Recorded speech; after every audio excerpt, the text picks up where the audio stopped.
Hello everyone, সবাই কেমন আছেন? গত ভিডিওতে আমরা কিভাবে আমাদের পেজের জন্য আমরা মেটা বিজনেস সুইট অ্যাক্সেস করব এবং হোম বাটনে কি কি বিষয় আছে ওই বিষয়গুলো একটু আহ, দেখছিলাম। তো আজকে আমরা আরো কিছু বিষয় দেখব। তো চলুন, আমরা প্রথমে হোম বাটন দেখছিলাম। হোম বাটনে আমাদের পেজ যেটা ছিল সেটার আমরা হোম যেটা ইন্টারফেস সেটা দেখতে পাচ্ছি, সেগুলো দেখছিলাম। এখানে ক্রিয়েট পোস্ট, ক্রিয়েট রিল বা ক্রিয়েট স্টোরি এই জিনিসগুলো দেখছিলাম। তো আমরা সাইড প্যানেলে দেখতেছি আরো অনেকগুলো মেনু আছে। আবার উপরে দেখতেছি আরো একটা জিনিস আছে, ড্রপ ডাউন মেনু, যেটা থেকে আপনি যদি কয়েকটা পেজ থাকে, আপনার যদি কয়েকটা পেজ থাকে, আপনি এইখান থেকে পেজগুলোতে সুইচ করতে পারবেন। এখানে আমার অনেকগুলো পেজ আছে। আমি যদি এটাতে ক্লিক করি, আমি ওই পেজটার মেটা বিজনেস সুইটে বা ওই পেজটার মেনুগুলোতেও চলে যাব। দেখা যাচ্ছে আমার এখানে কভার ফটোটা চেঞ্জ হয়ে গেছে, যেহেতু আমি আরেকটা পেজে চলে আসছি।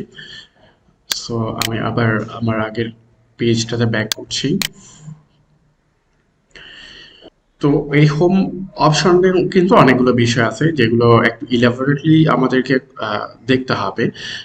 সেইটা আমরা হয়তো অন্য একটা ভিডিওতে দেখবো। তার আগে আমরা এই পাশের মেনুগুলো একটু দেখি। এখানে আমরা একটা নোটিফিকেশন নামে মেনু দেখতে পাচ্ছি, যেখানে যদি আমরা ক্লিক করি, আমাদের পেজে কেউ আমাদের পোস্ট লাইক করলে বা আমাদের পেজে কেউ ফলো দিলে বা আমাদের পেজে কেউ কমেন্ট করলে সব বিষয়গুলো আমরা এইখানে দেখতে পাবো। এই যে আমাদের এখানে নোটিফিকেশন গুলো দেখতে পাচ্ছি, সাথে আরেকটা এখানে অপশন পাবেন, যেটা হচ্ছে আপনার পেজে যারা ফলোয়ার না, তারা যদি আপনার পেজের কোনো অ্যাড বা কোনো মাধ্যমে আপনার পোস্টে লাইক করে বা কমেন্ট করে, আপনি তাদেরকে চাইলে এখান থেকে ইনভাইট পাঠাইতে পারবেন। আপনি 20টা করে ইনভাইট পাঠাইতে পারবেন এখান থেকে।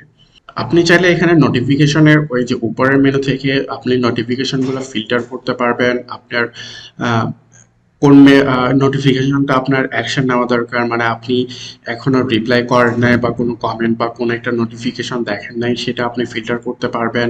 আপনার কোনো মেসেজের যদি রিমাইন্ডার সেট করা থাকে বা আপনি যদি কোনো রিমাইন্ডার সেট করে থাকেন যে আপনি পরে রিপ্লাই করবেন, এমন মেসেজগুলো এখান থেকে ফিল্টার করতে পারবেন বা কোনো কমেন্টস ফিল্টার করতে পারবেন। এছাড়াও আপনি চাইলে আপনার ইনস্টাগ্রামের মেনুগুলো এখান থেকে অ্যাক্সেস করতে পারবেন। ইনস্টাগ্রামের নোটিফিকেশনগুলো এখান থেকে অ্যাক্সেস করতে পারবেন।